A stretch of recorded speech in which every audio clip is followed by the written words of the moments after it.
Hi ಎಲ್ಲ ಕ್ವಾಟ್ಲೆ kitchen ಫ್ಯಾನ್ಸಿಗೆ ನನ್ನ ಕಡೆಯಿಂದ ಬಿಗ್ ಹಾಯ್. ಕ್ವಾಟ್ಲೆ ಕಿಚನ್ ಸೀಸನ್ 2 ನ ಫಸ್ಟ್ ಎಪಿಸೋಡ್ನ ನೀವು ಯಾರೆಲ್ಲ ನೋಡಿದಿರ ನನಗೆ ಕಮೆಂಟ್ ಮಾಡಿ.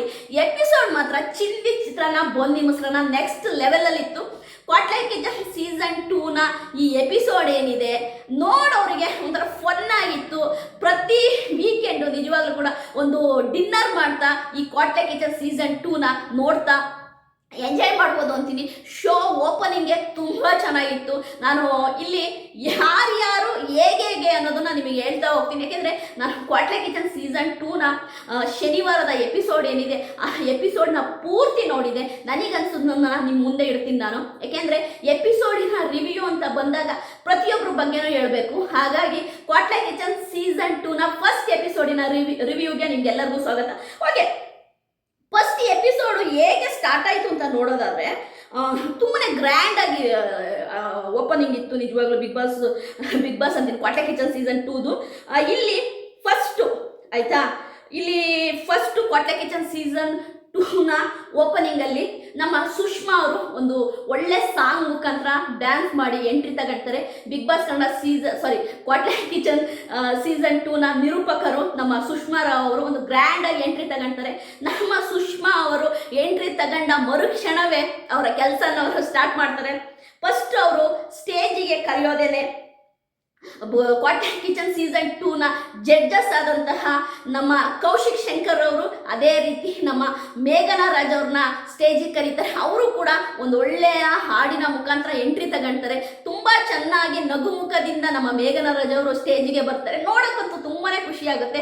ಅದೇ ರೀತಿ ನಮ್ಮ ಶೆಫ್ ಕೌಶಿಕ್ ಶಂಕರ್ ಅವರು, ನಿಮ್ಮೆಲ್ಲರಿಗೂ ಗೊತ್ತು, ತುಂಬ ಒಳ್ಳೆಯ ವ್ಯಕ್ತಿತ್ವ ಇರುವಂತಹ ಮನುಷ್ಯ. ಅವರು ಕೂಡ ನಗುಮುಖದಲ್ಲೇ ಆಯ್ತಾ ಅವರ ಪ್ಲೇಸ್ಗೆ ಬಂದು ಕೂತ್ಕೊಳ್ತಾರೆ. ಅದಾದ ನಂತರ ನಮ್ಮ ಸುಷ್ಮಾ ಅವರು ಫಸ್ಟ್ ಅಂದರೆ ಕಂಟೆಸ್ಟೆಂಟ್ಗಳ ಎಂಟ್ರಿ ಫಸ್ಟು ವೇದಿಕೆಗೆ ಕರೆಯೋದೇನೆ ಓಪನಿಂಗ್, ಅಂದರೆ ಫಸ್ಟ್ ಓಪನಿಂಗ್ ಬರುವಂತಹ ಫಸ್ಟ್ ಕಂಟೆಸ್ಟೆಂಟೇ ಬಂದ್ಬಿಟ್ಟು ನವಾಜ್ ಅವರು ಆಯಿತಾ.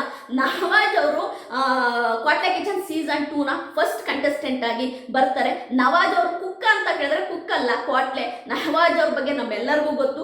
ಒಳ್ಳೆ ಹುಡುಗ, ತುಂಬ ಎಂತ ಹೇಳ್ತಾರಪ್ಪ, ಇದ್ದಂಗೆ ಹೇಳ್ತಾನೆ. ಅದೇ ರೀತಿ ಪಂಚ್ ಲೈನ್ ಅಂತಾರಲ್ಲ, ಎಲ್ಲದಕ್ಕೂ ಆ ಕ್ಷಣದಲ್ಲೇ ಏನಾದರೂ ಒಂದು ಪಂಚ್ ಲೈನ್ನ ರೆಡಿ ಮಾಡಿ ಆ ಕ್ಷಣದಲ್ಲಿ ಅವ್ರು ಹೇಳ್ತಾ ಇರ್ತಾರೆ. ತುಂಬ ಚೆನ್ನಾಗಿ ಫನ್ ಕೂಡ ಮಾಡ್ತಾರೆ.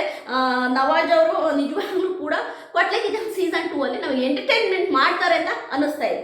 ಓಕೆ, ಸೆಕೆಂಡ್ ಕಂಟೆಸ್ಟೆಂಟ್ ಬಂದ್ಬಿಟ್ಟು ನಿಮ್ಮೆಲ್ಲರ ನೆಚ್ಚಿನ ಬಿಗ್ ಬಾಸ್ ಕನ್ನಡ ಸೀಸನ್ 12 ನ ರನ್ನರ್ ಅಪ್ ಆದಂತಹ ರಕ್ಷಿತಾ ಶೆಟ್ಟಿ ಅವರು ಕ್ವಾಟ್ಲೆ ಕಿಚನ್ ಸೀಸನ್ 2 ನ ಫಸ್ಟ್ ಕುಕ್ ಅಂತಾನೆ ಹೇಳ್ಬೋದು. ರಕ್ಷಿತಾ ಶೆಟ್ಟಿ ಅವರು ಆ ಡ್ಯಾನ್ಸ್ ಮಾಡ್ತಾ ಬಂದಿದ್ದಿರ್ಬೋದು, ಅವರು ಮಾತನಾಡಿದ್ದಿದೆಯಲ್ಲ ವಿಧಾನ, ನಿಜವಾಗ್ಲೂ ಕೂಡ ಆ ಕಾಮಿಡಿನ ಅವ್ರು ಮಾಡೋದೇ ಬೇಡ, ಅವ್ರ ಮಾತಲ್ಲೇ ಬರುತ್ತೆ. ಮೀನವರು ಬರ್ತಾರೆ, ಪಾಮ್ ಅಂತ ಬರ್ತಾರೆ, ಅದೇ ಇದ್ದಿರ್ಬೋದು. ಸಾರ್ ನನಗೆ ಮೀನು ಫ್ರೈ ಬಿಟ್ಟರೆ ಬೇರೆ ಬರಲ್ಲ ಅಂದಿದ್ದಿರ್ಬೋದು. ಅದೇ ರೀತಿ ಆಯಿತಾ, ಕೆಲವಷ್ಟು ಅಂದರೆ ನಮ್ಮ ರಕ್ಷಿತಾ ಶೆಟ್ಟಿ ಅವರು ಮಾಡಿದಂತಹ ಫನ್ಗಳ ಬಗ್ಗೆ ಒಂದು ವಿಡಿಯೋ ಬರುತ್ತೆ. ಅಂದರೆ ಅವರೊಂದು ಬಂಗಡೆ ಮೀನು ಫ್ರೈ ಮಾಡಿದ್ದನ್ನು ಅವರ ಯೂಟ್ಯೂಬಲ್ಲಿ ಲಾಗ್ ಮಾಡಿ ಹಾಕಿರ್ತಾರೆ. ಅವರು ಆ ಬಂಗಡೆಗೆ ಪ್ರೀತಿಯಿಂದ ಫ್ರೈ ಮಾಡೋದನ್ನು ಅವರು ಎಕ್ಸ್ಪ್ಲೇನ್ ಮಾಡಿದ್ದಿದೆಯಲ್ಲ, ಅದಂತೂ ನೆಕ್ಸ್ಟ್ ಲೆವೆಲ್ ಅನ್ನೋದಕ್ಕಿಂತ ಚಿಲ್ಲಿ ಚಿತ್ರಾನ್ನ ಬೂಂದಿ ಮೊಸರನ್ನ. ರಕ್ಷಿತಾ ಶೆಟ್ಟಿಗೆ ಇರುವಂತಹ ಒಂದು ಪ್ಲಸ್ ಪಾಯಿಂಟ್ ಏನು ಅಂತಂದರೆ, ಅವಳು ಮಾತನಾಡೋದು ತಪ್ಪೋ ಸರಿಯೋ ಅವಳು ಹೇಳೋಕ್ಕೆ ಟ್ರೈ ಮಾಡ್ತಾಳೆ. ಅದು ನಿಜವಾಗ್ಲೂ ಎಲ್ಲರಿಗೂ ಒಂಥರ ಫನ್ ಆಗಿರುತ್ತೆ. ಅದರೊಟ್ಟಿಗೆ ರಕ್ಷಿತಾ ಶೆಟ್ಟಿ ಆಯಿತಾ, ನನಗೆ ಬಿಗ್ ಬಾಸ್ಗಿಂತ ಕ್ವಾಟ್ಲೆ ಕಿಚನ್ ಸೀಸನ್ 2 ಅಲ್ಲಿ ಇನ್ನೂ ಕೂಡ ಪಾಪ್ಯುಲಾರಿಟಿ ಆಗ್ತಾಳೆ ಅಂತ ಅನ್ನಿಸ್ತಾ ಇದೆ. ಯಾಕೆಂತಂದರೆ ಅವಳ ವ್ಯಕ್ತಿತ್ವ ಮತ್ತು ಅವಳು ಎಲ್ಲ ಜೊತೆ ನಡ್ಕೊಳ್ಳೋದು ನಿಜವಾಗ್ಲೂ ಕ್ವಾಟ್ಲೆ ಕಿಚನ್ ಸೀಸನ್ 2 ಅಲ್ಲಿ ರಕ್ಷಿತಾ ಇನ್ನೂ ಕೂಡ ನೆಕ್ಸ್ಟ್ ಲೆವೆಲಿನ ಐಕ್ ತಗೊಳ್ತಾರೆ ಅಂತ ನನಗೆ ಅನ್ನಿಸ್ತಾ ಇದೆ. ಓಕೆ, ನಮ್ಮ ರಕ್ಷಿತಾ ಶೆಟ್ಟಿ ಆದಮೇಲೆ ಮೂರು ಇವರು ಕ್ವಾಟ್ಲೆಗಳು ಹನುಮಂತ ಮತ್ತು ಕರಿಬಸಪ್ಪ ಇಬ್ಬರೂ ಕೂಡ ಕ್ವಾಟ್ಲೆಗಳು. ನಿಜವಾಗ್ಲೂ ಹನುಮಂತ ಕರಿಬಸಪ್ಪ ಬಂದ ಮೇಲೆ ಮೇಘನಾ ರಾಜ್ ಹೇಳ್ದಂಗೆ ಒಂಥರ ಹೈಪೇ ಕ್ರಿಯೇಟ್ ಆಯಿತು ಅಂತಲೇ ಹೇಳ್ಬೋದು.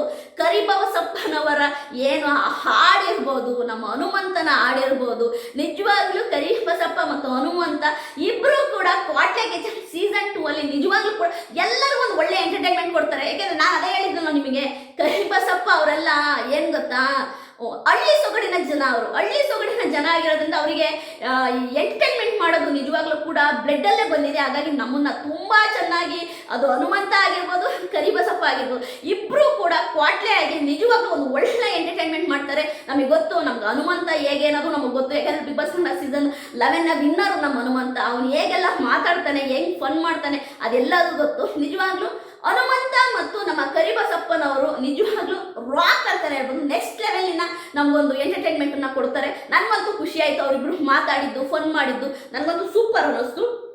ಅದಾದಮೇಲೆ ಇನ್ನೊಂದು ಏನು ಗೊತ್ತಾ, ಅವರು ಇಬ್ಬರು ಒಟ್ಟಿಗೆ ಬಂದರೂ ಕೂಡ ಡಬಲ್ ಧಮಾಕ ನಮಗೆ ಕೊಟ್ಟರು ಅಂತಲೇ ಹೇಳ್ಬೋದು. ಅದು ಹನುಮಂತು ಆಗಿರ್ಬೋದು, ನಮ್ಮ ಕರಿಬಸಪ್ಪ ಇಬ್ಬರು ನಮಗೆ ಡಬಲ್ ಧಮಾಕ. ಓಕೆ, ಅವರಾದ ನಂತರ ಬಂದಿತ್ತು ಅಮೃತ ಬಂದ್ಬಿಟ್ಟು ಕ್ವಾಟ್ಲೆ. ಅಮೃತ ನಿಜವಾಗ್ಲೂ ಕೂಡ ಆ ಮಾತಾಡೋ ರೀತಿ ಇರ್ಬೋದು, ಆ ಮಾತಾಡೋ ಸ್ಟೈಲ್ ಇರ್ಬೋದು, ಒಳ್ಳೆ ಬೇಬಿ ಡಾಲ್ ಥರ ಇದ್ದಾರೆ ಅಮೃತ. ನಿಜವಾಗ್ಲೂ ತುಂಬ ಫನ್ನಾಗಿ ಅವಳನ್ನ ನಾವು ಎಂಟರ್ಟೈನ್ಮೆಂಟ್ ಮಾಡ್ತಾಳೆ, ನಾವು ನೋಡ್ಬೋದು. ಅಮೃತ ರಾಜ್ ನಿಜವಾಗ್ಲೂ ಕೂಡ ಬಿಗ್ ಬಾಸ್ ಕನ್ನಡ ಸೀಸನ್ 13ಗೆ ಬರುವಂಥ ಎಲ್ಲ ಲಕ್ಷಣಗಳು ನನಗೆ ಕಾಣ್ತಾ ಇದೆ.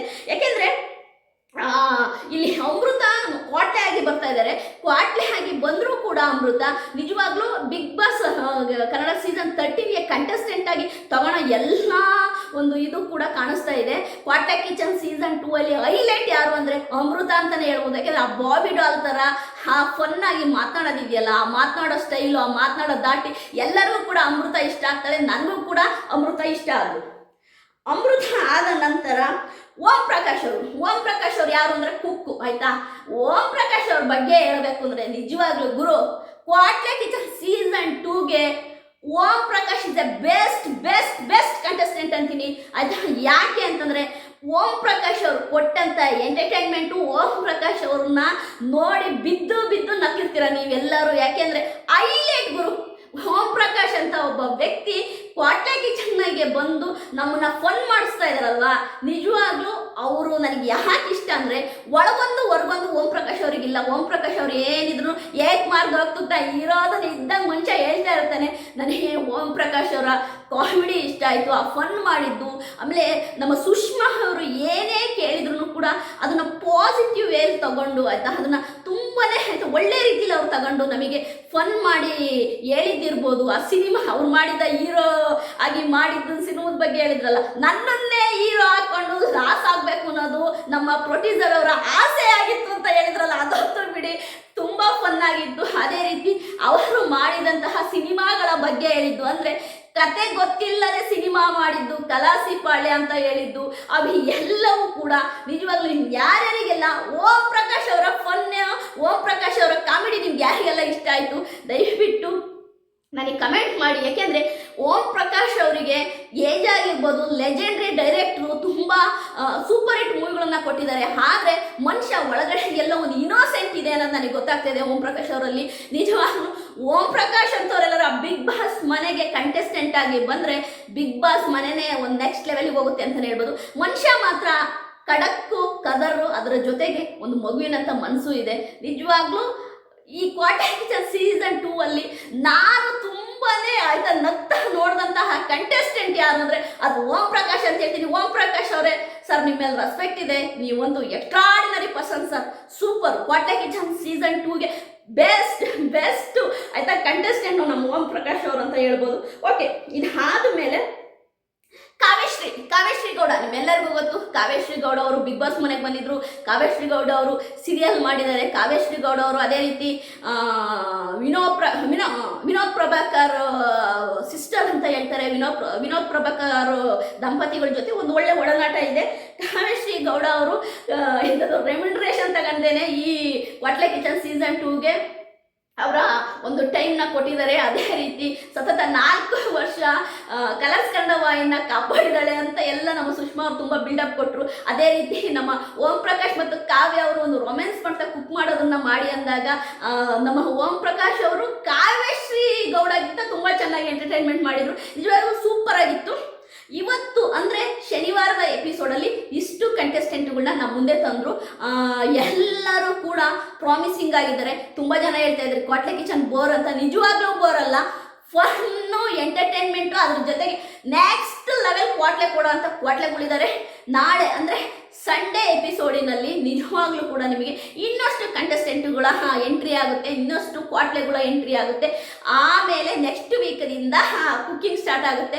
ಒಟ್ಟಾರೆಯಾಗಿ ಈ ಸ್ಯಾಟರ್ಡೆ ಕ್ವಾಟ್ಲೆ ಕಿಚನ್ ಸೀಸನ್ 2 ನಮ್ಮೆಲ್ಲರಿಗೂ ಇಷ್ಟ ಆಯಿತು. ನಿಮಗೆ ಇಷ್ಟ ಆಯ್ತಾ ಕಮೆಂಟ್ ಮಾಡಿ.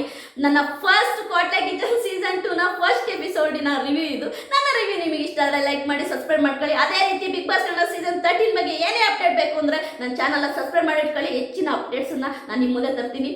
ಬಾಯ್.